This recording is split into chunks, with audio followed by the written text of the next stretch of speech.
los psicodélicos se asocia a veo colores, a veo cosas raras. El ser humano siempre quiere escapar de la realidad. La cuestión no es que estemos satanizando la sustancia. Es muy difícil describir las experiencias místicas hasta que no has vivido una. Pues digamos que la toma no supervisada es la cosa más común en este momento. Yo creo que yo todas las veces que he consumido hongos los he hecho en los peores lugares. Todo es veneno, nada es veneno, la dosis es veneno. Nosotros actualmente vivimos en una sociedad farmacopornográfica. Eso va a llegar a la mercantilización de la salud mental. Si esto no es un negocio, entonces no lo vamos a investigar. ¡Wow! ¡Afectónico! ¡Afectónico! Hey, bienvenidos todos a un episodio más del Efecto Nicho. Hoy sobre todo, además de traerles una conversación que yo sé que les va a gustar muchísimo, les queremos presentar una de nuestras nuevas facetas. Y esta faceta es presentarles los lugares. Y hoy los recibimos a todos, tanto a nuestros invitados como a todos ustedes que nos están viendo desde sus casas, desde su trabajo, desde donde sea, a la Casa Milaves. Entonces, démosle con todo este episodio. Vamos con todo, Alejo, ¿o qué? Vamos con todo, muchachos. Bienvenidos. ¿Cómo están? Para todos ustedes, hoy tenemos dos invitados muy especiales. Realmente es un invitado principal, Sebas Daza, que viene de parte de Billy, nuestro anterior participante en el podcast, y pues realmente estamos muy contentos de tenerlos a los dos acá. Nuevamente, Billy, bienvenido, hermano. Esta es tu casa, tu nicho. Sebas Daza, bienvenido por primera vez. Estás aquí en Casa Milaves, que es un nicho para nosotros también. Bienvenido, ¿cómo están? Sí, inmensamente agradecido de este espacio, estar con ustedes. ¿Y qué hay de vos, Billy? ¿Qué volvés? ¿Qué repetís? Que todos hayamos coincidido acá. Entonces, Hombre, mágico. no, muchas gracias de verdad por la invitación. Sebas, muchas gracias por aceptar la invitación también. Para mí es maravilloso estar acá de nuevo. Y les decía, cuando pasé la vez pasada dije, quiero volver. Y ha sido muy chévere coincidir con temas, coincidir con intereses, coincidir con cosas que queríamos charlar y coincidir con que de alguna manera estábamos relacionados, nos conocíamos. Yo conozco a Sebas ya hace un tiempo, sé que también lo conocen. Entonces, cuando empezamos a hablar sobre la temática que vamos a tratar precisamente el día de hoy, nos dimos cuenta que teníamos muchos puntos de interés y de común. Y Sebas aceptó de manera maravillosa la invitación y por eso estamos el día de hoy. De verdad, Sí, Sebas, muchas gracias por estar acá. Yo conozco muy bien a mi amigo desde hace muchísimos años, casi como desde la época de los 2000. Yo sé que no se iba a perder algo así por nada. Yo me lo conozco de pega para todo. Como que dice, se pega para la llorada de un velorio. Pues. Algo así. Sebas, parce, pues bueno, a todas las personas que nos están viendo, hoy traemos un tema pues acá a discusión que es algo muy interesante. Y sé que a mucha gente pues le llama mucho la atención lo que es el uso de los psicodélicos para el trato de diferentes enfermedades, tanto orgánicas como mentales. Entonces, antes de que entremos en materia, Sebas, contanos un poco de vos. Nosotros ya te conocemos, pero el resto de gente que va a escuchar esto, ¿no? Primero, muy agradecido por hoy permitir como transmitir este mensaje y que conozcan también otra faceta de lo mucho que hacemos, ¿no? Y segundo, pues estar aquí compartiendo con ustedes toda esa experiencia y también parte de mi experiencia de vida, ¿no? Que a lo que me dedico, digamos, en parte en mi profesión realizar terapias psicodélicas. Soy médico de profesión. No sé, hago un poquito, hago medicina pues ortodoxa, pues trabajo también en el hospital, pero también en mi tiempo libre pues tengo mi consultorio, digamos, tengo mayor libertad a dedicarme a otro tipo de terapias, ¿no? Entre esas las terapias alternativas y entre una de estas la terapia con manejo terapias psicodélicas, la terapia psicodélica, ¿sí? Que es ahorita como un nuevo boom, digamos que está en auge, está en crecimiento, ¿no? Algo así parecido como con mucha expectativa, como cuando hablábamos recientemente del cannabis medicinal, ¿no? Genera como toda esa expectativa de qué podemos lograr y hasta dónde podemos llegar y es algo muy bonito porque estamos viendo la transformación, o sea, sabemos realmente muy poco, o sea, investigamos muy poquito por muchas limitaciones que ahorita vamos a hablar y estamos viendo la transformación de la psiquiatría, la transformación de la medicina, ¿no? Abrirnos a nuevos conceptos. También otra cosa que les quería contar, también hago parte de la Asociación Colombiana de Estudios en Terapias Psicodélicas. Entonces también tratamos de generar ciencia a partir de los estudios y de los pacientes que tratamos día a día. O sea, estamos generando ciencia constantemente en cada paciente que también tratamos, ¿sí? Y en nosotros mismos que también hemos tenido, digamos, la experiencia psicodélica. Parce, eso es re interesante porque sabes que uno llega a un punto en el que las cosas como que cambian de paradigma. Y en los años 60 y 70 que bloquearon este tipo de investigaciones, que hubo un auge en ese entonces y todo se cerró porque entró pues en la lista esta de Estados Unidos de que drogas tan X. Me parece que ahí donde hay un cambio de paradigma, porque vuelve y atacamos ese momento como si no hubiera pasado nada hace 50 años. Pues sí vamos a tener como una conexión otra vez de esas cosas que... Perdona, yo acá hago una intervención antes de que continuemos y sobre todo para que entremos en materia. No solo es enfocarnos en los años 70 cuando Nixon dijo no pueden haber drogas, no pueden haber psicodélicos, sino que vámonos a la historia. Todo esto nace muchísimo antes, nace desde que llegaron los españoles acá a la América Latina y empezaron a colonizar y empieza pues toda la iglesia católica también a colonizar. Entonces se encuentra con unas prácticas ancestrales, teológicas acá totalmente diferentes, que en México pues realmente se utilizaba mucho pues la parte de utilizar hongos alucinógenos o otro tipo de hongos para sus rituales. Entonces empieza la iglesia católica a calificar esto como de un pecado, como a satanizarlo realmente, y pues empezamos a cambiar todo. Entonces, pues yo quisiera hacerte una pregunta, Sebas, ya como arrancando, parce. Eso qué pereza esperar. ¿Usted cree, huevón, que todo lo hecho por la iglesia católica, todo lo hecho por los españoles, quizás pudo haber retrasado realmente todos los estudios y los avances que quizás hoy en día tendríamos? Digamos que sí, en gran parte hubo como una persecución, ¿no? Una persecución de brujas, llamémoslo así, ¿no? Como... sí, como todo el que pensara pues diferente y tratara pues de cambiar estos rituales sagrados, ¿no? Entonces, ¿qué pasó con las culturas que ellos colonizaron, no? Pues nuestras culturas ancestrales, indígenas. Aquí ya teníamos una creencia, ya teníamos nuestros propios dioses, ¿sí? Nuestros propios ritos, ¿sí? Y los psicodélicos, uno de los psicodélicos, los hongos, siempre han estado pues rodeados de la humanidad, siempre han hecho parte de nuestra evolución, ¿sí? El hombre consumía pues hongos, digamos que comestibles, hablemos de los normalitos y champiñones. Siempre han estado ahí, siempre ha sido un alimento de nosotros. ¿Qué pasa? Entonces aquí empezaron a combinar estos ritos. Entonces, no solo pasó con los hongos, también pasó pues con otras diferentes sustancias, con plantas. Se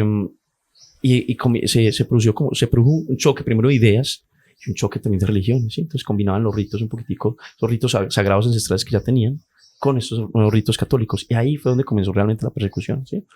Obviamente la iglesia descalificó pues todo esto, pues estos eran actos paganos y pues obviamente se perseguía al pagano pues en aquella época por la Inquisición.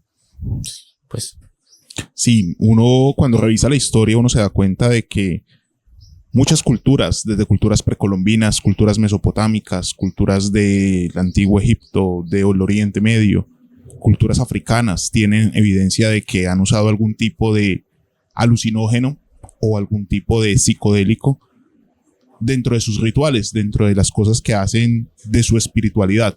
Y es muy interesante porque digamos que el ser humano siempre ha buscado tener una conexión espiritual, una conexión ritual e inclusive una conexión asociada a la salud y a la enfermedad con este tipo de sustancias. Y al ser sustancias que provienen de la tierra, que provienen de la naturaleza, pues han estado disponibles en todas estas culturas. Es muy interesante ver cómo en un momento dado la cultura que llega a una zona a colonizar, de alguna manera sataniza ese tipo de expresiones que ya tienen las culturas nativas de la zona. Y eso fue lo que pasó de pronto en nuestras latitudes, en este caso en Latinoamérica y en nuestro país o en las zonas precolombinas. Y por eso probablemente, sí, es probable que haya habido algún tipo de retraso en todo lo que hoy en día conocemos sobre el tema. Hay algo muy interesante yéndose un poco más adelante, hay algo muy interesante cuando la gente dice los psicodélicos siempre se asocia a veo colores, a veo cosas raras, ¿cierto? A veo imágenes interesantes, a veo expresiones, digamos, exacerbadas, alborotadas o sobredimensionadas de la realidad.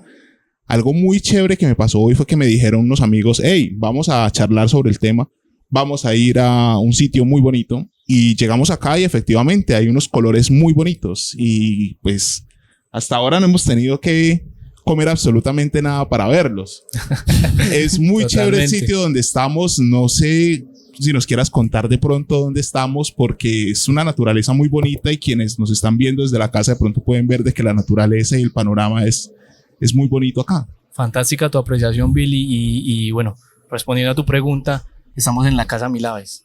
Queda 2 kilómetros abajo del retén de la Herradura, después de Tebaida vía La Paila, y queda en toda la entrada, hay una portería que dice La Huerta, es a mano izquierda, 2 kilómetros abajo. Es una casa hermosa, es un espacio súper tranquilo. Quisimos traerlos a ustedes acá porque nos parece que es un lugar donde podemos ser muy libres en cuanto a nuestra expresión. Y aquí la vida es libre, como en este sitio, las aves son libres en este sitio. Hay un montón de naturaleza y fauna también. Entonces, pues, como para que todos los que nos están viendo y se están dando cuenta de este lugar tan espectacular, algún día quieran coincidir en este punto, y pues nada, siempre bienvenidos también. Sebas, ¿por qué los seres humanos querrían consumir una sustancia que les altera la percepción de la realidad? ¿Eso cómo se explica? ¿O por qué no? El ser humano siempre quiere escapar de la realidad.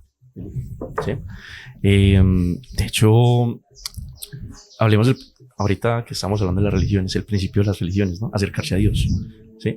Hay gente, o sea, utilizan este tipo de sustancias para acercarse, digamos, para tener una conexión más espiritual y una conexión, digamos, con eso que tangiblemente, con lo que no podemos ver, ¿sí? Y esta es de pronto esa puerta, ese canal para llegar a ese tipo de conexión, ¿no?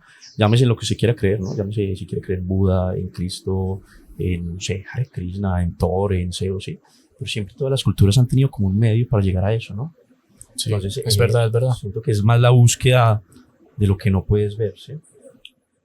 Mira, por ejemplo, ahorita hablando pues no solo de los psicodélicos y los hongos, mira que en nuestro territorio, por ejemplo, la ayahuasca, que decimos el yagé, entonces es algo súper espiritual que lo hacen nuestros indígenas colombianos y del territorio del Amazonas, el Putumayo, y que se genera también ciertas visiones, cierta alteración de los sentidos, alguna intensificación de ciertas cosas. Entonces las personas que tienen ese tipo de acciones y que van y consumen o que hacen tomas más profundamente, llegan a un estado del ser como donde siente que ven a Dios o que se conectan con él. Entonces lo que tú dices de la parte espiritual es totalmente, o sea, cierto. Es muy difícil describir las experiencias místicas hasta que no has vivido una, ¿no? Entonces ese tipo de conexiones es muy verdad. bonito describirlas, ¿no? Y para cada quien puede ser una experiencia totalmente diferente, ¿no? Y no solo eso, porque es que además de las experiencias, pues de acercarnos a Dios, de las experiencias a partir de la creencia, ¿qué papel crees que juega la psilocibina en la evolución humana? Wow, eso también es una teoría muy interesante, la teoría del mono pensante. Entonces, ¿cómo le parece que nosotros somos herbívoros? Sí, por naturaleza, los chimpancés también, ellos, bueno, se alimentan. ¿Herbívoros o omnívoros? Omnívoros, ¿sí? Entonces, no solo comemos digamos que los frutos de los árboles, sino que también se ha demostrado que hay también los chimpancés que también consumen carne, ¿se me entiende? Pueden consumirla común y corriente, no pasa nada. Entonces, ¿cómo te parece que nosotros vinimos pues del mono, el mono donde vivían las copas de los árboles, ¿sí?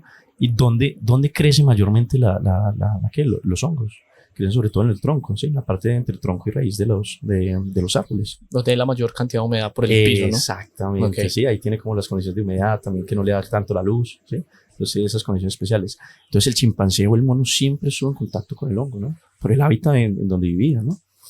Entonces, no es improbable que de pronto desde que en ese proceso evolutivo ese eslabón perdido haya consumido de pronto esta sustancia psicodélica. Recordemos que una de las partes donde actúa esta sustancia es también la corteza prefrontal, ¿no? Que es una de las características más importantes de las más importantes del ser humano, ¿no? Esa capacidad de pensar, ¿sí? Entonces de aquí nace la teoría del mono pensante, ¿no? Que de pronto al haber consumido este hongo alucinógeno o psicodélico haya acelerado un poquito ese proceso evolutivo. Fascinante. Wow, sí. Hemos dicho de que definitivamente los hongos han estado presentes en las culturas a lo largo del tiempo. Hemos dicho de que las personas, los seres humanos, han buscado algún tipo de conexión espiritual o conexión mística con cualquier cosa que quieran creer. Hemos visto de que todas estas sustancias pueden potenciar esto a través de mecanismos neuronales que probablemente vamos a ahondar ahorita un poco más. Pero algo interesante es que en los 30, 40, 50, pues ya teniendo un poco de historia más moderna, había muchas investigaciones y había mucha literatura muy positiva sobre la psilocibina, el LSD y otras sustancias de tipo alucinógeno o de tipo psicodélico, pero empiezan varias situaciones en el mundo, entonces empiezan guerras, empiezan movimientos alternativos y empiezan este tipo de cosas, y de un momento a otro el movimiento se para, se cancelan los estudios, se sataniza de alguna manera todo lo que tiene que ver con la investigación y todo lo que tiene que ver con la aplicación de esto. ¿Qué pasó? ¿Cómo se explica históricamente esa situación? Ya, eso fue como un segundo oscurantismo, ¿no? Entonces llegamos al primero, que era por la Inquisición y la persecución de la Iglesia Católica. Y después se produce otro auge, ¿no? Entonces resulta que eso es muy bonito cuando los científicos, o sea, por ejemplo nosotros, Billy, que somos hombres de ciencia, nos acercamos a este tipo de experiencias, ¿no? Que a veces desde la parte científica no puedes explicar. Entonces resulta que un día fueron dos científicos a consumir hongos alucinógenos en México. Conocieron a esta señora, María Sabina, que es de las precursoras digamos, de la parte en terapias psicodélicas, ¿no? Ella hacía ya sus terapias, pero más como un ritual, ¿sí? Porque recordemos que esto nace de los ritos, parecido pues como el rito del yaje, que es muy ancestral. Exactamente. ¿Sí? Entonces estos hombres de ciencia se acercan a ella fascinados con lo que experimentan, ¿sí? Y dicen, wow, esto tenemos que investigarlo, ¿sí? Entonces llevan sus investigaciones, publican sus investigaciones en Estados Unidos, ¿sí? Y digamos que se produce el primer boom de los psicodélicos, ¿sí? Las primeras investigaciones. En ese momento, como decía Billy, estamos hablando más o menos años 30, años 40, digamos una serie de revoluciones, ¿no? Y de guerras, ¿no? De muchas cosas. Sí, de muchos movimientos, algo similar de pronto a lo que podemos estar ahorita transicionando, ¿no? Cuando el mundo está muy en guerra, muy en auge, siempre favorece mucho los desarrollos científicos. Pero ahí es donde van, o sea, ¿hacia dónde quiere enfocar su desarrollo científico? Porque Claro. pues en ese entonces, perdón, meto yo acá la cucharada, fue mejor darle opioides a los humanos y que vayan a la guerra, todos eléctricos para poder tratar de ganar, y suspendamos la psilocina, suspendamos los hongos para que no tengan por qué pensar. Claro, entonces digamos que son sustancias diferentes. Entonces en la guerra se utilizaba mucho el éxtasis, ahí comenzó el desarrollo del éxtasis, para que los soldados no se cansaran, ¿no? O siempre estuvieran alerta al momento de combatir con el enemigo, ¿no? Y entonces paralelo nace como también un movimiento antiguerra, ¿no? Como después comienzan como esos movimientos más hippies, más de paz, ¿sí? Y entonces entonces ahí es cuando se satanizan las sustancias, ¿no? Entonces ahí es cuando Nixon coge, entonces dije, no, vamos a hacer esta lista de estas sustancias prohibidas porque los están consumiendo mucho en estos movimientos, ¿sí? Y yo lo que quiero es reclutar gente. Entonces, y estos locos vienen con un mensaje de paz y amor al mundo, que no debemos de matarnos, no debemos odiarnos. O sea, iba en contra de las políticas de aquel entonces, ¿sí? Entonces comienza a prohibir eso, no solo pues el cannabis, sino que también la psilocibina, el LSD, ¿sí? Todo este tipo de sustancias que producen esa liberación de serotonina, ¿no? Claro, también creo que hay un paréntesis pequeño. Yo creo que tiene que mucho ver el tema geopolítico y económico, porque hace un papel crucial en cuanto al tema de consumo de sustancias que generen ese tipo de sensaciones en las personas y el desarrollo de este tipo como de investigaciones. Entonces, claro, eso juega un papel también crucial para que esto se bloquee de alguna manera. Claro, en ese momento, pues, entonces ya habían muchas universidades y esos premios científicos, no solo hablemos de médicos, químicos, biólogos. De hecho, los que más han investigado sobre las terapias psicodélicas ni siquiera son médicos, son entomólogos, que son especializados, son biólogos especializados en el estudio de hongos.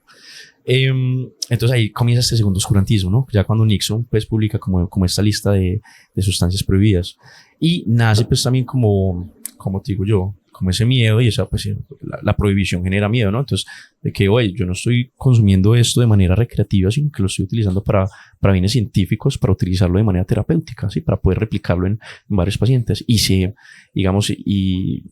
pierde, digamos, mucho el avance de todas esas investigaciones que llevamos. Más o menos por ahí después de los años 90, más o menos, comienza aguantecitos 80, se comienza otra vez a desmitificar o pequeñas investigaciones de gente muy aislada, ¿no? Digamos o no publicaban sus investigaciones, ¿no? Investigaciones muy aisladas, ¿no? Y también como con ese miedo de que oye, me van a censurar, de que puedo ir preso por eso que estoy investigando, ¿no? Siempre también ese miedo pues a la censura, a la no aceptación de la comunidad científica y política. Yo tengo entendido que estos dos personajes que fueron los estadounidenses que fueron allá a consumir hongos con María Sabina y esto, publicaron La una pareja, revista sí. muy importante de Estados Unidos, ¿no? Y que inclusive, pues, si no me equivoco, pues me corrigen ustedes, hasta este man Hoffman, que es el Hoffman del fue. LSD, Ajá. llega hasta México inclusive, también a tener esta misma terapia o este mismo rito. Y no solo eso, Hoffman Wow. lo que hace es sacar la molécula de psilocibina para poder dar un La estudio. sin- La Correcto. sintetiza. Creo que él se la lleva a ella para que la consuma y ella es la que dice, oye, sí, y esto se parece demasiado, ¿no? Ujú. Es algo por el estilo.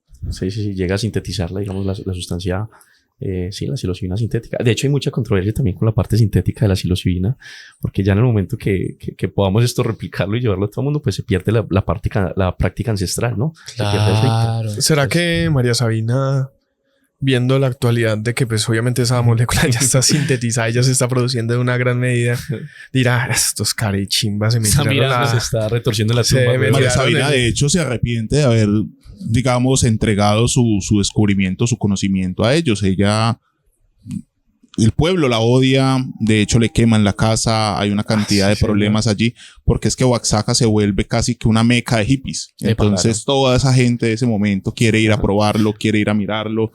Yo me imagino que pasa algo parecido a lo que sucede ahora en muchas ciudades, todo se encarece, hay problemas con los recursos de la ciudad para atender tanta gente. Entonces ella se arrepiente de alguna manera de haber dado ese conocimiento. La cuna de la gentrificación. Lo volvió un medallo. Exactamente, exactamente, algo como Medallo, eso. sí.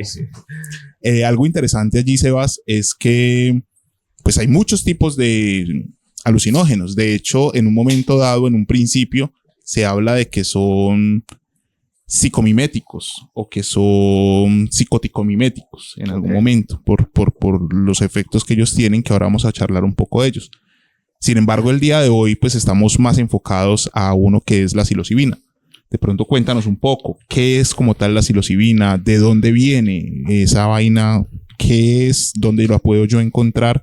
Y de una manera sencilla, ¿cómo funciona? ¿Cómo es que hace su efecto? Bueno, me parece muy bonito ese término que unas miméticos, ¿no? Parecidos a. Entonces, si tú ves de pronto la molécula, ojalá en la edición podamos sacar eso, la molécula de la psilocibina y la comparas con la molécula de la serotonina, estructuralmente son casi que idénticas, ¿sí? Entonces, el cuerpo le reconoce como casi como si fuera una serotonina y se pega ahí a los receptores 5-HT2A, ¿sí? Que son los mismos que reciben la serotonina. Entonces, el cuerpo, digamos que comienza a liberar más serotonina una vez que reconozca la psilocibina, ¿sí? Entonces es muy fascinante cómo estas dos moléculas se parecen tanto estructuralmente y químicamente hablando, ¿no? Entonces genera ese mismo efecto que serotoninérgico y de la felicidad, ¿no? Esa liberación brutal, de la ¿no? felicidad en nuestro cerebro, ¿no? Y en parte, digamos que de ahí nacen mucho tipo de terapias o sea, digamos, por eso es que lo utilizamos de manera terapéutica, ¿no? Entonces, digamos que ahorita ese es el paradigma que estamos un poquito cambiando, ¿no? Bueno, vamos como a una segunda parte, ¿no? Listo, ya sabemos un poco contextualizados de la historia de lo que pasó con esto de la psilocibina, de los hongos. En ese entonces y ahora hay un versus de cómo se utilizaban para la terapia y de qué manera afectaban o beneficiaban, digamos, al consumidor. Ok, ¿Cómo funciona eso? Pues, entonces recordemos lo que estamos hablando ahorita. Entonces, inicialmente eso nace como un rito, como una práctica ancestral, como voy a ir a consumir yaje pues a la montaña, donde sea, ¿no? Y el hombre que iba no era el mismo hombre que regresaba. Entonces, producía muchos efectos a largo plazo un solo consumo, ¿no? Entonces, como que dijeron, como que hey, eso lo podemos empezar a utilizar para tratar muchas enfermedades de la parte de salud mental, ¿sí? Entonces, el hombre, ahorita lo que hablábamos, siempre estamos como en búsqueda de sentido constante. Y problemas y afectaciones tenemos todos y a diario, ¿no? Tenemos ahorita la nueva gran pandemia, es esa pandemia de salud mental, ¿no? Porque vivimos rodeados de un mundo súper estresado, súper exigente, ¿sí? Entonces es muy fácil caer en esa trampa de la ansiedad, de la depresión, ¿sí? De la angustia, ¿sí? Del desasosiego, ¿no? Una sociedad del desasosiego. Entonces, en parte, digamos que viene pues la solución, ¿no? Entonces comencemos a utilizar este tipo de sustancias, no solo como un rito, sino que empecemos a hacerlo como una terapia psicodélica guiada bajo un terapeuta, ¿sí? Y con unos objetivos muy claros, ¿sí? Ya que después de pronto se alejó la práctica y que alguna gente lo comenzó a usar de manera como muy recreativa, ahí fue cuando comenzaron de pronto ciertos problemas con la sobredosificación y ya cuando se producen estos efectos adversos de demasiada de psicosis sobre todo, ¿no? Pero sí, ahorita. Entonces, principalmente lo estamos utilizando para tratar pues, las enfermedades Bueno, mentales. y ya como vos, como médico tratante, sobre todo investigador de toda esta parte de la psilocibina, y de estar tratando pacientes ya con esta, digámosle, medicina alternativa, no sé si esté bien dicho, si está mal dicho me corregirán, ¿vos qué ves los cambios en tus pacientes? ¿Vos ves, son muy significativos, no son significativos? Algo así que tú digas como, marica, esto sí, O sea, esto sí. generó un cambio muy abrupto en esta persona. ¿Vale la pena? ¿No vale la pena? Pues Parce, es muy bonito verlo, ¿no? Bueno, primero es muy bonito vivirlo y sentirlo, pues los invito pues a cada uno de que ojalá lo puedan hacer siempre pues bajo supervisión, ¿sí? Con un propósito pues claro. Y ver los cambios en los pacientes también, ¿no? Lo que les habla ahorita, el hombre que llega no es el mismo hombre que va, ¿sí? Digamos que qué cambios, digamos, son los más evidentes y más sostenibles a largo plazo. Entonces, pues, tendría que explicarles como que todos los efectos que produce ahorita toda la psilocibina. si quieres Entonces, puedes hacer como un inicio y cómo funciona, qué pasa después, tal. entonces, lo primero es que hay un rompimiento del ego, un rompimiento del yo, ¿sí? Lo segundo, actúa en una también, bueno, eso se ve porque actúa en una parte que se llama la red neuronal por defecto, ¿sí? Que es, digamos, esa parte del cerebro que cuando uno dice que está en modo automático, ¿sí? Entonces se ha estudiado y se ha visto, y lo veo mucho en los pacientes, ¿sí? Por ejemplo, cuando llegan con ideas muy depresivas, como con una tendencia al suicidio, que es como el autoconcepto, ¿no? Entonces, como esa voz interna mía me está hablando constantemente, y resulta que esa vocecita está ahí, en esa red neuronal por defecto. Entonces resulta que llega la psilocibina, digamos que silencia, ¿sí? Silencia y reconfigura las redes neuronales, digamos que aplaca esa vocecita interna que te está juzgando y te está diciendo cosas constantemente, que vos no servís, vos no sé si eres para nada, ese juez que interno que tenemos cada uno de eso, digamos, aplaca y cambia esa autopercepción de uno mismo, ¿sí? Entonces la gente ya no se comienza a juzgar y a tirar a sí mismo tan duro, ¿no? Y se nota pues en el cambio en el cambio diario, ¿sí? Entonces, en la manera de tratar, en la manera de vivir, la manera de convivir, y en la manera como yo mismo me siento conmigo mismo, ¿sí? Y es una de las partes más bonitas y más, digamos que, más terapéuticas, ¿no? Que es, digamos, poder tratar los cuadros depresivos, ¿no? No solo agudos, sino crónicos. Entonces, mucha gente llega, sobre todo a ese tipo de terapias alternativas o mi consultorio, porque se han mamado de consumir antidepresivos, ¿no? Entonces, el antidepresivo no te cambia la vida, no te impacta la vida como lo hace, como si de pronto lo he visto el cambio de mis pacientes cuando consumen psilocibina, ¿no? Y de hecho muchas investigaciones se hacen eso, comparando, digamos, los efectos de la psilocibina con los efectos de los antidepresivos, ¿sí?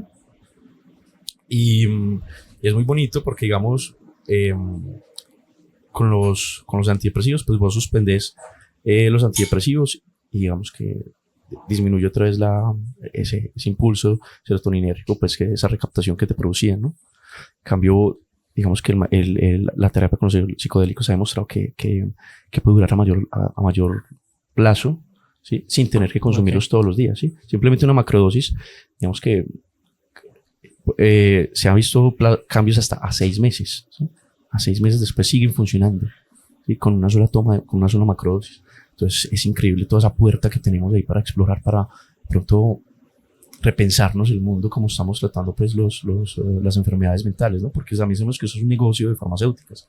Entonces tienes que consumir esto para sentirte bien, ¿sí? En cambio, si yo te digo a ti, te cambio el paradigma, como que no, con una sola toma de pronto de psilocibina con una macrodosis bien guiada, puedes cambiar tu vida y puedes autogestionarte. Entonces ya no va a ser tan rentable para este tipo de empresas, ¿no? Bueno, ahora que tú hablas de macrodosis, microdosis, o sea, ¿qué es exactamente una macro, qué es una micro, qué es una dosis media? Pues, Ok, listo. ¿por qué no? Entonces vamos a hablar de miligramos, ¿sí? De pronto es más fácil entenderlo así, por miligramos. Entonces hay diferentes medidas, ¿sí? Para diferentes tratamientos con la psilocibina. Si bien sigue siendo la misma sustancia, digamos que actúa en mayor potencia según la dosis, ¿no? Entonces hablemos de microdosis, las dosis en promedio 250 miligramos, ¿no? Que actualmente pues, se consiguen pues, en capsulitas, ¿sí? ¿Para qué es la microdosis, no? Digamos que para mantenerte como estable, como que es como si tú te tomaras el antidepresivo todos los días, ¿está? Entonces es un pequeño impulso, ¿está? Es una pequeña carga, la mantienes ahí, para eso, para depende de lo que quieras tratar, ¿no? Temas de ansiedad, de, qué sé yo, trastornos del sueño, migraña ahorita también se está utilizando, depresión, que es lo que más se trata, estrés postraumático, ¿sí? Entonces son efectos pues, pequeños, sostenidos, a mediano, largo plazo, pues no lo recomiendo más de 6 meses, ¿no? Porque ya los receptores se saturan mucho de microdosis. Dosis media, ¿sí? Hablemos de dosis media, cuando quieres, digamos, una experiencia sin tanta alteración del estado de la conciencia, ¿sí? No vas a alucinar con una dosis media, pero sí es una apertura, ¿sí? Vas a sentir los sentidos más intensificados, vas a estar como más presente. ¿Para qué utilizamos las dosis medias? Las podemos usar de manera terapéutica ya, vamos, hacer ejercicios de introspección muy profunda, o también se utiliza mucho cuando quieres hacer meditaciones muy profundas, ¿sí? Es bien interesante. No hay como visiones y ese tipo de cosas. En ese momento no hay alteración. No, porque son dosis medias, hablamos de 1000 miligramos, ¿sí? 1000 miligramos, 1500 más o menos, ¿sí? 250 micro. 250 micro, por allá hasta 500, 800, ya después de 1000 a 1500, hay autores que hasta siguen hasta 2000, son una dosis media, ¿sí? Okay. Igual es importante eso, recordar, calcular siempre según el peso tuyo, ¿no? Y ahorita también les hablo pues, del metabolismo, ¿no? No lo mismo que pronto Santi, no sé, las condiciones de él, pronto él lo metaboliza más rápido que yo, ¿sí me entiendes? Entonces pronto él va a necesitar menos o mayor dosis según los antecedentes que él tenga, ¿no? Volviendo otra vez al tema de la dosis media, entonces digamos que llamémoslo apertura, ¿sí? Apertura para terapias o meditaciones profundas. Y vamos a la macrodosis. La macrodosis, entonces inicialmente se utilizaba más como un rito sagrado, ¿sí? Como, hey, vamos a ir a consumir yagé, ¿sí? Pero ahorita lo que estamos cambiando es hacerlo de manera también terapéutica, hacerlo bajo supervisión, guiado, en un consultorio, ¿sí? También con lo mismo, con unos objetivos terapéuticos muy específicos de algo que deseas cambiar en ti, ¿sí? Entonces, es como parecido pues al psiquiatra que llega y te hace ese tipo de regresiones, ¿sí? O que te hace la terapia pues de hipnosis con el péndulo. Sí, con el péndulo ¿no? Entonces, esto que hace son estados alterados de conciencia.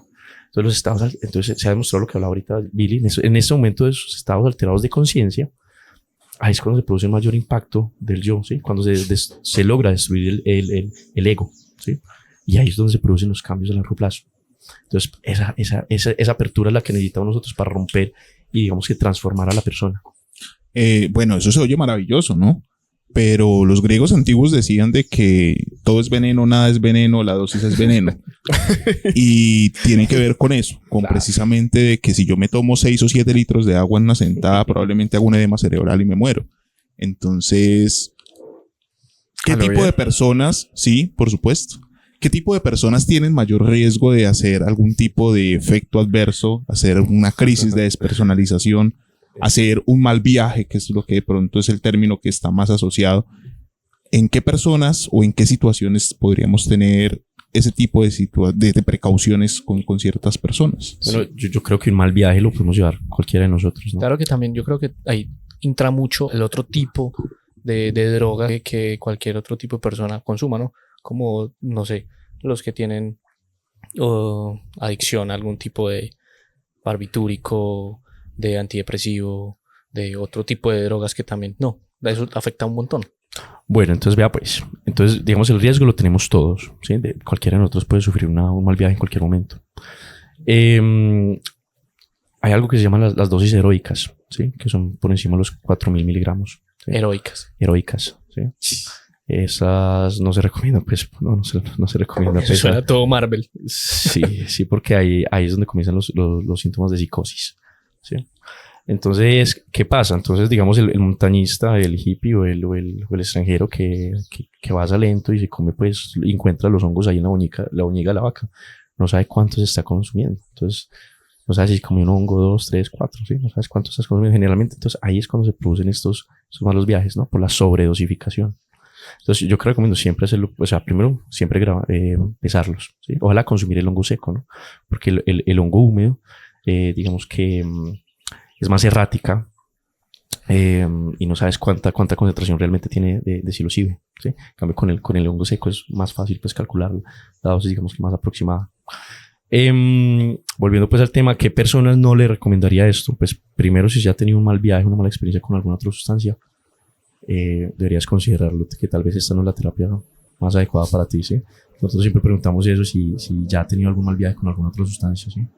Entonces, si la persona tiene esa tendencia a mal viajarse muy fácil, pues ojalá que no consuma ese tipo o que no haga ese tipo de terapias, ¿no? Pero me imagino que así como hay casos adversos, como hay personas que pasan pues momentos psicóticos y demasiado pesados, que se mal viajan, etcétera, también hay otros muy buenos, lo digo por experiencia propia.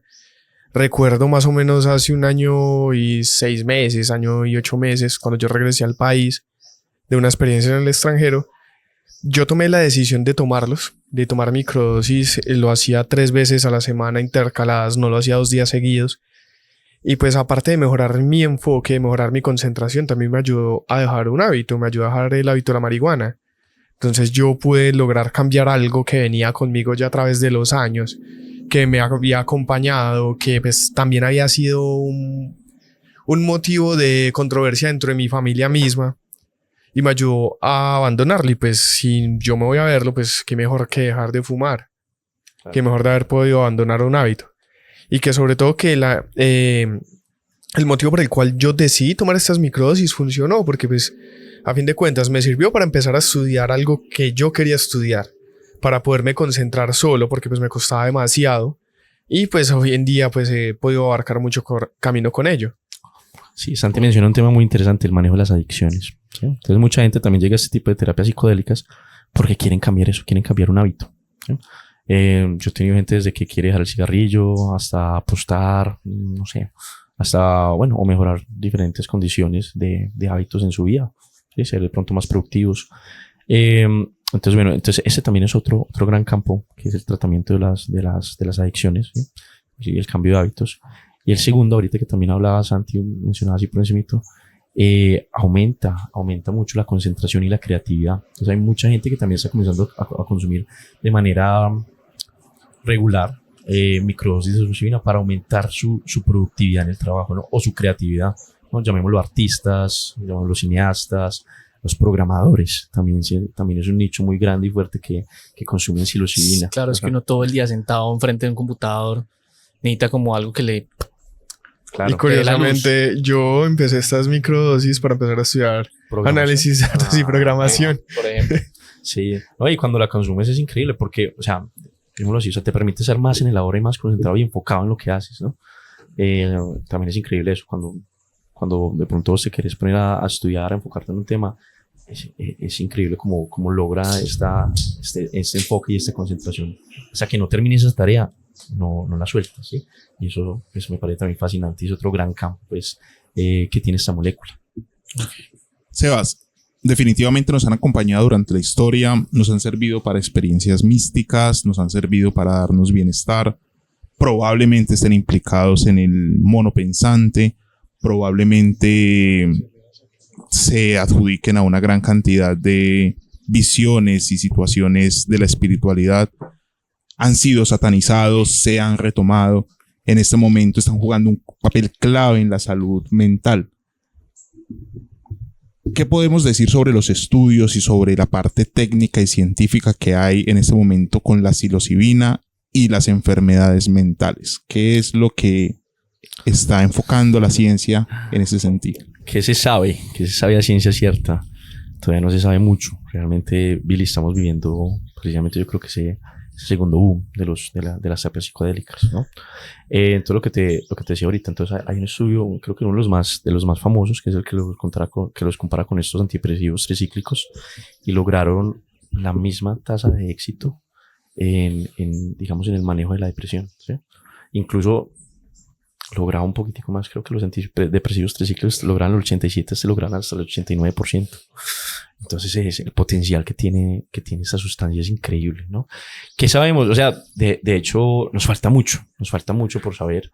Se han hecho muchos estudios en laboratorios y in vitro y en, digamos que y en ratones, ¿no? Y más o menos de eso se han sacado unos datos muy interesantes. ¿Qué han visto? Marica, hay algo que se llama la neurogénesis, ¿sí? Entonces digamos que desde que estudiamos medicina nos dijeron como que no, las las células, vos naces con tus neuronas y ya no se pueden volver a curar o a sanar, ¿sí? Como que no se renuevan. Exacto. ¿Cómo te parece que La comenzaron? melena de león. Ese es otro hongo muy interesante, ¿sí? Entonces, ¿cómo te parece que comenzaron a darles pues, también pequeñas cantidades a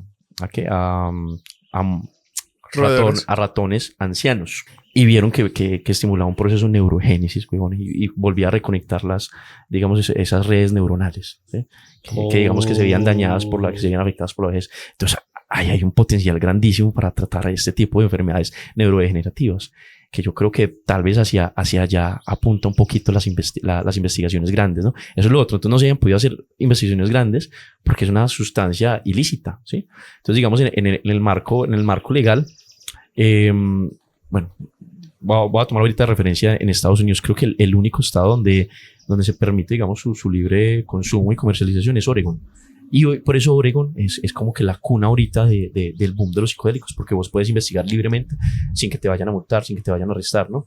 Diferente pasa en otros estados más conservadores. Sí, digamos que Colombia se comporta eso como un estado, sí, como si fuera un estado pues, conservador en el manejo pues, de las drogas, por toda la historia que también hemos tenido de las drogas, ¿no? Sí, entonces se han logrado avances aquí en Colombia. Digamos, aquí en Colombia vos puedes tener tu autocultivo de honguitos, pero no puedes comercializarlo, ¿sí?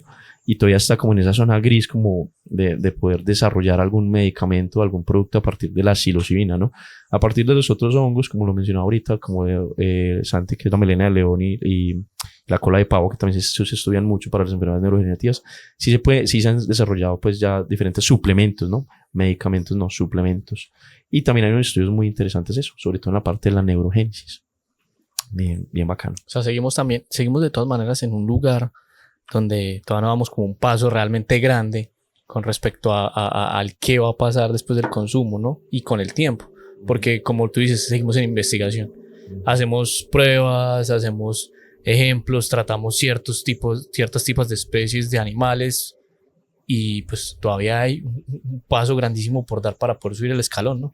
Claro, poder demostrar eso en humanos. Exacto. Ese yo creo que es el gran reto. Y eso también va en la medida que rompe con con los tratamientos farmacéuticos tradicionales, ¿no? Sí, claro, ahí tiene una barrera grandísima, exacto, ¿cierto? Entonces te estoy dañando un mercado grandísimo, un billete que está es ahí. el mercado farmacéutico. Entonces lo que yo te decía, entonces con una sola macrodosis vos vas a dejar de medicarte los antidepresivos. No, y mira no, ese peligro como industria farmacéutica. Entonces tampoco hay una gran industria que acogía o respalde, pues digamos que la psilocibina, lo que te decía, todos son estudios, bueno, eran estudios autónomos aislados. Ahorita sí hay algunas universidades en Estados Unidos que se investigan un poquitico de esto. Y es que no solo es hablar de que es que vas a romper una industria, no estás rompiendo una industria, estás rompiendo como tal un aspecto cultural, social y político. ¿Por qué? Porque cito en estos momentos a Paul Beatriz Preciado. Nosotros actualmente vivimos en una sociedad farmacopornográfica. ¿Por qué fármaco? Porque es que la industria farmacéutica es la que está mandando la parada en todos los aspectos políticos, económicos y sociales de esta sociedad. Y pornográfica porque pues esto no entra como tal pues en el podcast que estamos hablando, pero como por no dejarlo en el aire, porque realmente solo estamos enfocados en el trabajo del cuerpo y en que el cuerpo esté bien. Pero entonces, ¿dónde está la salud mental? ¿Dónde está la salud psicológica para todos nosotros? No solo es el cuerpo. Claro. Y lo que decía Sebas hace rato de que ahorita estamos como en un hito también del tema de las enfermedades mentales, ¿no? Y que estamos llegando a un punto en el que las cosas ya se están viendo demasiado como álgidas y el tema se vuelve un problema ya social. Claro, eso va a llegar yo pienso que eso va a llegar a la mercantilización de la salud mental, la mercantilización de la psilocibina. ¿Sí? Pienso que en algún momento se dará ese cambio de paradigma, ¿no? Hasta ya que la puedas conseguir libremente en una sustancia sintetizada, en una cápsula o en una tableta, creo que más o menos podría apuntar un poquito hacia allá y que la cobije también una industria farmacéutica, porque si esto no es un negocio, entonces no lo vamos a investigar. Y lo que vos decías, también cada vez tenemos un estilo de vida como que mucho más agitado, más estresante, más competitivo, ¿sí? Que desarrollan, que es la puerta de entrada también para que este tipo de enfermedades se desarrollen, ¿no? Y nadie nos ha enseñado nunca a cómo autogestionarnos, ¿no? Apenas ahorita estamos hablando de que inteligencia emocional, ¿sí? Qué sé yo, de autoconcepto, ¿sí? Apenas ahorita estamos hablando realmente de salud mental. Cuando debimos haber hablado de esto hace 20 años cuando éramos niños. Ok. Bueno, Sebas, yo tengo la experiencia de trabajar con pacientes que tienen dolor crónico Y esto ha sido revelador, te cuento. En este momento, el MDMA, el éxtasis, está aprobado para trastornos de estrés postraumático. Hay 2 moléculas de psilocibina que en Estados Unidos tienen aprobación FDA para trastorno depresivo mayor y trastorno depresivo refractario, que es la depresión que no responde a los antidepresivos pues, convencionales. Y la ketamina y la esketamina pues tienen también evidencia para depresión y dolor crónico. Para mí ha sido enriquecedora la experiencia porque los pacientes de dolor crónico suelen tener un componente mental importantísimo, ya que el dolor, pues definitivamente involucra unas vías que del todo no son claras. Si bien hay unas vías físicas, orgánicas, también hay un componente mental gigante. Teniendo en cuenta esta situación, uno ve de que varias enfermedades que tienen que ver con el componente mental y con el componente del dolor se beneficiarían de esto. El otro campo es, por ejemplo, los pacientes con dolor oncológico, pacientes con cáncer, que tienen experiencias de miedo a la muerte, que temen llegar a esa situación final de su vida y que al parecer también se benefician de algún tipo de terapia como la que estamos charlando y parece que pierden el miedo a la muerte y están mucho más tranquilos y tienen mejor calidad de vida. ¿Qué hay sobre eso? ¿Cómo explicamos eso? Y qué tan cierto y qué tan bueno es que de verdad hay tanto impacto en este tipo de situaciones. Bueno, Billy, acabas de mencionar 2 nichos de pacientes también muy grandes que no hemos mencionado ahorita, los dolorosos crónicos. En mi consulta trato también mucha gente con migraña crónica, ¿sí? A la que pues, ha fracasado y está decepcionado de los demás tratamientos pues, convencionales. Entonces se ha visto que también afecta las vías del dolor, ¿sí? Y lo que yo te decía, digamos que recompone ciertas redes neuronales, ¿sí? Pues es solo teoría. Pienso que tal vez por ahí también podría reconfigurar ciertas vías de transmisiones de dolor, ¿sí? Entonces está reconfigurando tu cerebro. Entonces lo estás ayudando a sanar desde adentro, tanto neuronalmente como también regulando la parte de los neurotransmisores. Entonces impacta demasiado en las personas con migraña crónica, o sea, muchísimo. Y está el otro nicho de pacientes que acabas de mencionar, que son los pacientes oncológicos. Entonces se han hecho terapias en ellos de duelo anticipado con psicodélicos. ¿Sí? Recordemos ahorita también, pues, digamos, esa gran apertura que yo les decía del estado de conciencia alterado. Entonces, digamos que llegan a una introspección tan profunda que aceptan la muerte y lo ven como algo natural, como lo deberíamos ver todos. Ok, brutal. Eso me parece algo como que donde cambia el paradigma de la vida.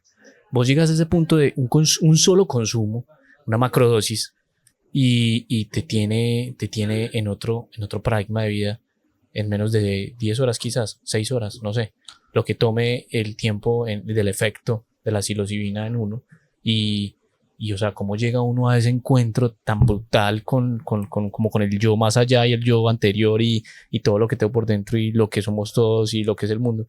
Es como una vaina así, como que todo estuviera conectado al mismo tiempo y ¡pum!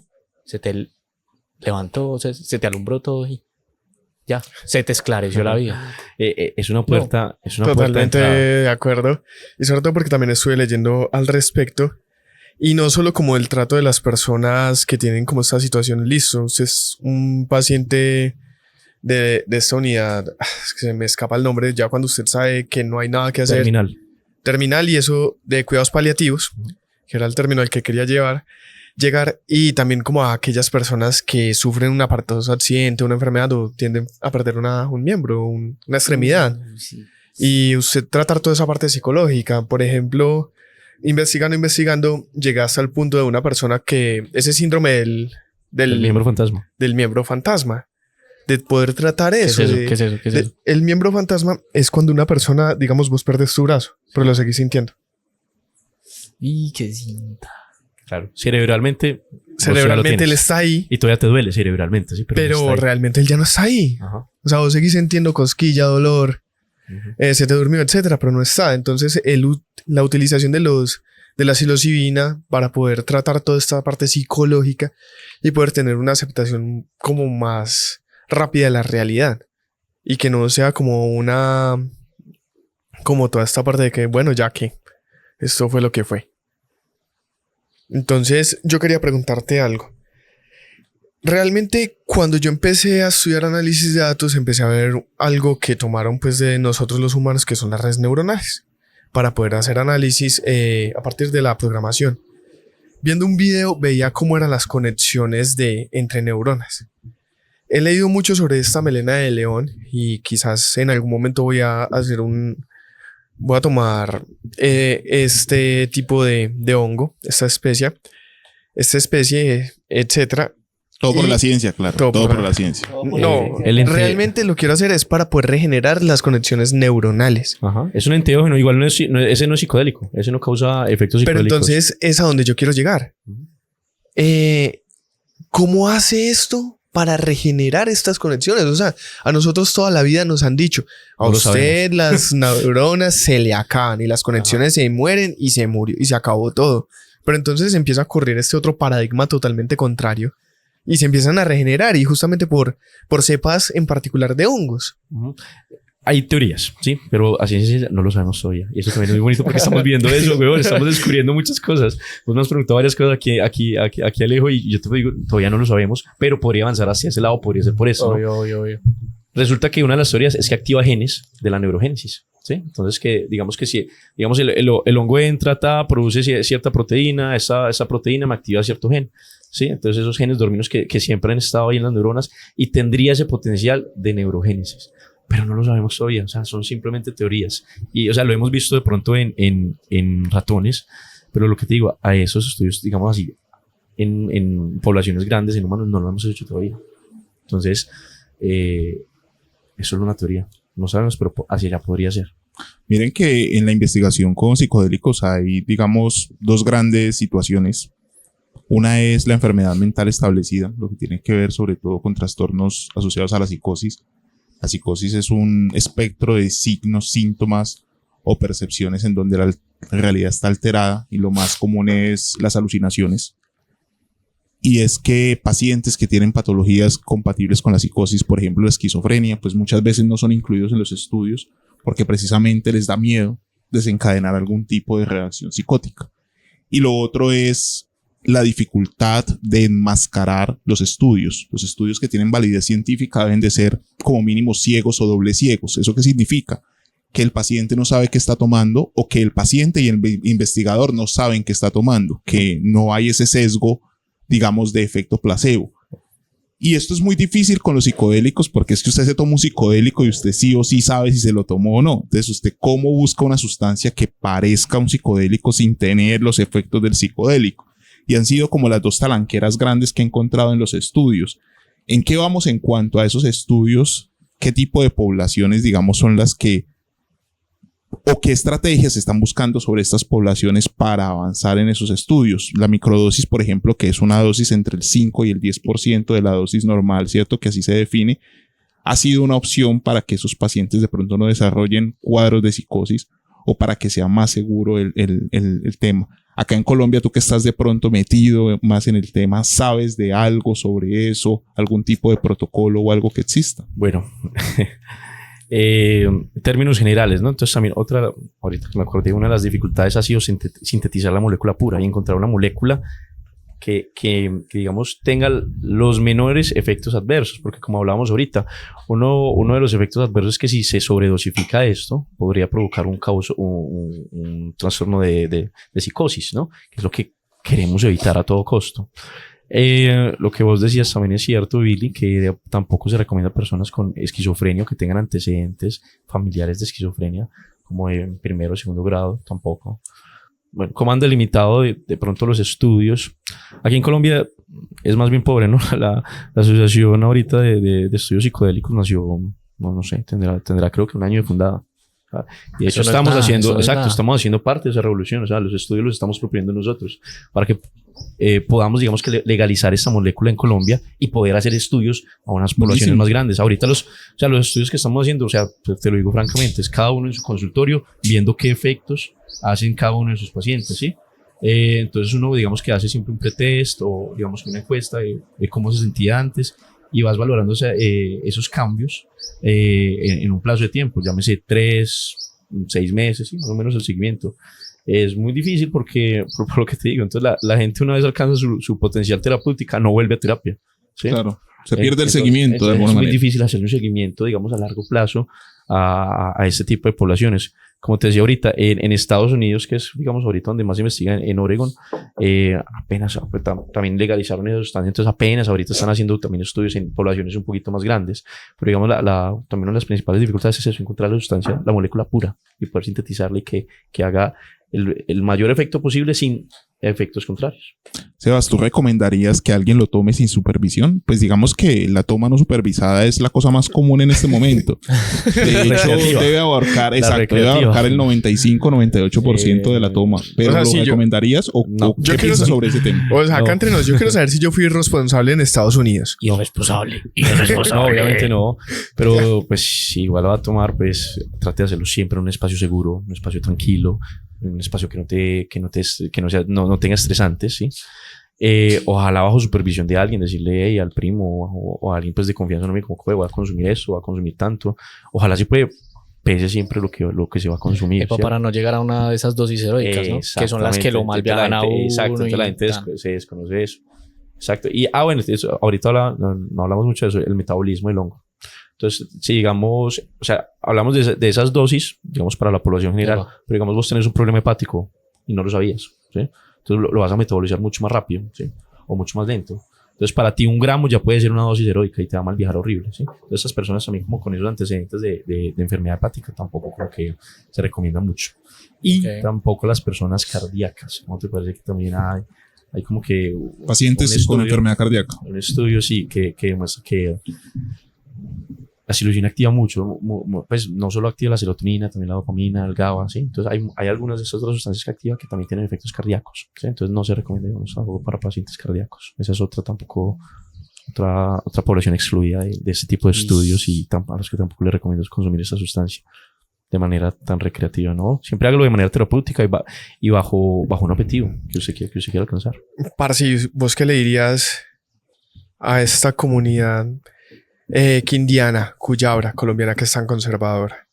Que tendemos a satanizar tanto las nuevas prácticas, lo diferente, lo que está salido del catolicismo, lo que la iglesia no nos ha enseñado y lo que la iglesia no nos ha dicho que es bueno, pero que sin saberlo le da un juicio de valor malo, porque nunca se ha tomado el tiempo de probarlo para dar un verdadero juicio de valor. Claro, nomás escuchar la palabra droga, ¿sí? O terapia con droga ya es un gran estigmatizante, ¿no? Para la familia tradicional. Y de hecho es muy bonito ese espacio, ¿no? Poder hablar, digamos, de estos temas, encontrar ese tipo de espacios para hablarlos, ¿sí? Incluso también con otros colegas, ¿no? Porque incluso en la misma comunidad médica a veces también está muy satanizada por los psiquiatras tradicionales de vieja escuela, ¿sí? Es muy Porque cierto. esta sustancia es muy nueva escuela, ¿sí? Apenas se están generando las investigaciones de eso. Entonces, ¿qué le diría pues a la familia? No, pues primero desmitificar eso, ¿no? Pues, y cambiar, digamos que el consumo recreativo, un consumo pues consciente terapéutico, ¿sí? Hay que tener respeto a la sustancia también, ¿no? Pues hay que respetar siempre pues lo que me estoy consumiendo, lo que me estoy ingiriendo. No hacer esto pues nunca pues como con fines malos, ¿no? Siempre pues hacerlo de manera muy tranquila, muy consciente, ¿sí? Nunca hacerlo porque si yo pienso que me vamos a obligar, tengo miedo, no lo consumo. Mira que eso es muy importante, digamos, en las tomas de yaje. Siempre te dicen, debes de tener un propósito para esta toma, para que realmente salga satisfactoria, por así decirlo. No Y debes una- de tener miedo. Exacto, para a probarla. viéndolo de una manera, pues, productiva. Entonces, me parece, pues, que en todo sentido debería irse por ese lado también. Uno no toma algo esperando sentirse mal o mal viajarse. Creo que la gente no lo hace, pero en el subconsciente hay ciertas cosas que no lo van a dejar florecer de la manera bonita, ¿no? También pienso que es muy importante tener uno de eso claro, ¿no? Claro, esa sustancia no es para que vos la consumas en una fiesta electrónica, por ejemplo. No, Uy, no es para eso. O sea, hay formita, amiguito. De hecho, siento que no es el espacio. Entonces, no sé. Siempre No hay recomiendo, formita, exacto, amiguito, siempre yo no. recomiendo. Digamos, Santi, que Santi que tiene aquí experiencia con personas que han conocido este tipo de sustancias, ¿qué dice la gente? ¿Realmente usted se va a la selva? Como todo el mundo piensa, no, vámonos a la montaña, acampamos y parchamos chimba al lado del río, no sé. ¿O qué, Santi? ¿Usted dónde lo haría? Pues Alejo, la verdad, Yo creo que yo todas las veces que he consumido hongos los he hecho en los peores lugares según el común denominador. Según lo que he Siempre escuchado. el común denominador es, parce, no, hay que irse a acampar, hay que irse a algún lugar donde usted esté tranquilo. La primera vez que yo tuve la oportunidad de consumir hongos, lo recuerdo muy bien, fue con mis primos, mencionados pues en unos podcasts anteriores cuando pudo estar David acá, en un parche de electrónica justamente que hicimos. Y lo hicimos, bueno, gracias a que eran una finca y que solo estamos entre nosotros, pues obviamente una sensación de tranquilidad. Yo estoy con mi familia, ¿a mí qué me va a pasar acá? Todos eran totalmente conscientes de que yo iba a consumir eso y pues lo hice. La segunda, pues, fue por allá en Orlando, Florida. Y pues fue totalmente solo, pero pues sentía como una tranquilidad, ya que pues, a diferencia de lo que es caminar por las calles de acá, pues vos puedes caminar allá si quieres y no te va a pasar nada. Tiene que ser pues una probabilidad muy pequeña para que a vos te pase algo y que te encontres con una persona, digámosla loca, y te haga algo. Malvada. La tercera, después de esas con vos, en una finca justamente entre todos nosotros, nuestros amigos. Entonces pues bueno. una tranquilidad muy grande y con una experiencia muy, muy agradable que tuvimos que ir Pipe y yo, pero pues eso yo no se los puedo contar acá ¿A vos te en el invitaron a eso, podcast. Sebas? No. ¿Cómo? No te invitaron a eso, ¿cierto que no? A esa no, pero a otra sí hicimos Es una que a mí co- solo me invitan a podcasts, a mí no me invitan a sus parches. Qué no, vaina, se ¿no? puso de Sí, tóxico. no, si vos quieres hacer parte, Billy, bienvenido. Ay, hombre, No, muchas gracias. bien, Muchas bien, gracias. bien. Y después de eso tengo la toma con vos y con Marco, en la casa de Marco, donde pues yo quería darle una finalidad, obviamente dentro de todo este misticismo de la luna azul, de lo que yo quiero traer para mi vida y todo eso, y pues los cambios que quería generar. Y realmente yo no sé si eso es cosa de la luna azul, yo creo que es más la convicción mía y mi deseo por tener una mejor vida. Por último, parce, pues totalmente agradecido de tenerlos a ustedes dos de vuelta. Alejo, la rompemos siempre, ¿no?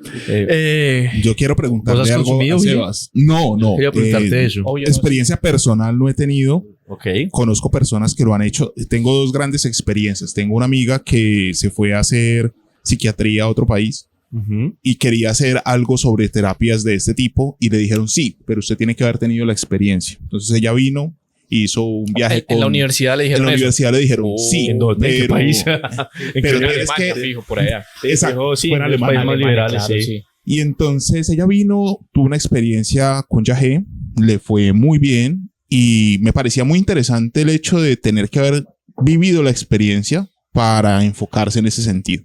Y la segunda fue una paciente con un cáncer terminal que estaba muerta del miedo de morirse y tuvo una experiencia, al parecer, con psilocibina.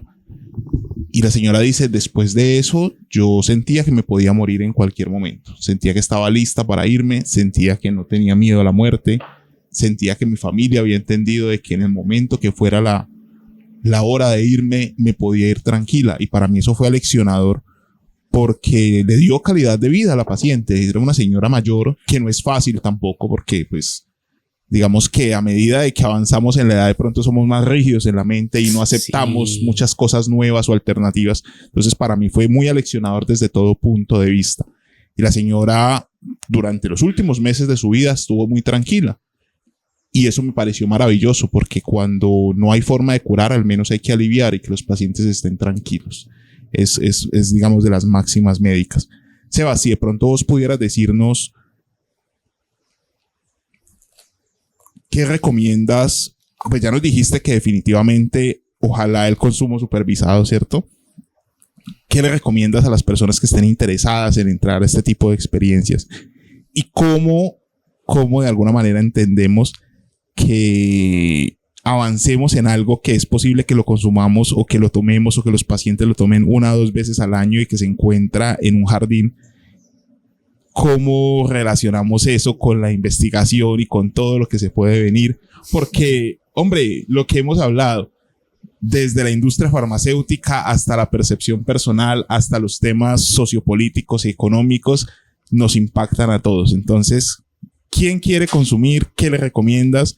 ¿Y qué tenemos como médicos o como pacientes ahora como dificultades o como oportunidades para en algún momento beneficiarnos de este tipo de terapias? Bueno, primero leer al respecto, ¿no? Entonces, lo primero es leer qué puede hacer en tu cuerpo, con qué propósito lo quieres tomar, ¿no? Y si eres una paciente, digamos que candidata, pues a tomarlo, ¿no? Aquí hemos hablado, pues, de muchas patologías, de la depresión, del estrés postraumático, las personas con los miembros fantasmas, las migrañas. También lo recomiendo mucho para los pacientes con trastornos del sueño. Entonces, digamos que hay un nicho amplio, ¿sí? Donde caben, pues, muchos tipos de pacientes oncológicos o terminales también. Entonces, primero instruirse si realmente sí es la terapia que quiero para mí.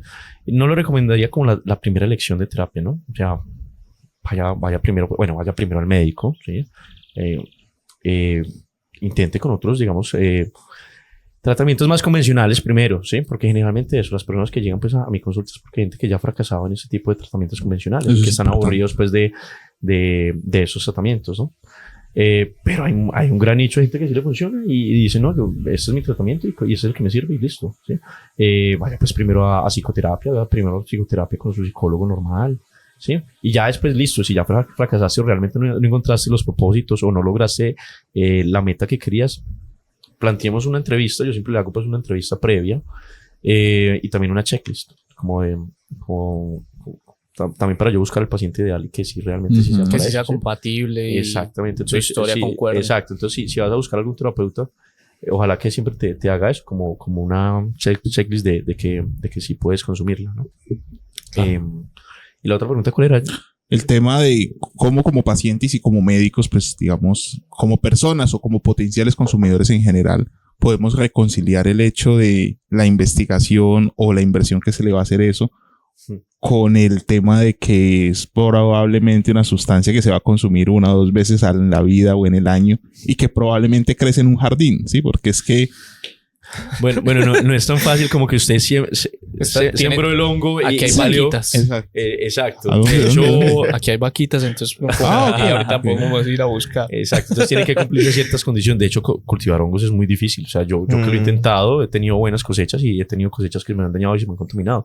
Porque es muy sensible. O sea, tiene que tener unos entornos tanto de humedad y de luz y bueno, de alimentación mismo del hongo que se tienen que desarrollar, ¿no? Entonces, bueno, estos siempre se desarrollan en bosques húmedos, ¿sí? Bosques húmedos en la parte de abajo, pues, de las cortezas de los árboles, de los bosques, en las boñigas, pues, de la vaca, ¿sí? Porque encuentra, pues, ciertas condiciones, ¿no?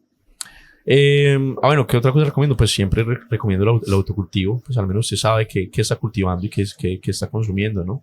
Pues sí, cuando uno lo compra, pues ahí de manera como artesanal o hechiza por allá. Al dealer. No sabes qué te está dando. Entonces, ojalá, pues, o sea alguien de confianza y que sepa, pues, que está cultivando y qué hongo, porque hay varias cepas, ¿no? Entonces, dependiendo, pues, hay unas cepas como más intensas, más fuertes que otras, ¿no? Entonces, recomiendo, pues, eso, siempre comenzar con algo muy, muy, muy suave, con dosis muy mínimas, incluso, si va a iniciar, inicie con microdosis, ¿sí? No tiene que iniciar usted con la macrodosis, con el retiro espiritual de uno, ¿no? Entonces primero eso, entonces no es tan fácil como que uno voy a ir a buscar y no, de hecho es un poquitico difícil ese tema, ¿no? ¿Qué era lo otro que me habías dicho? Me habías dicho lo del cultivo. No, el tema de cómo se comporta la industria, básicamente, porque pues Sí, porque de todas maneras sigue siendo algo ilegal, ¿no?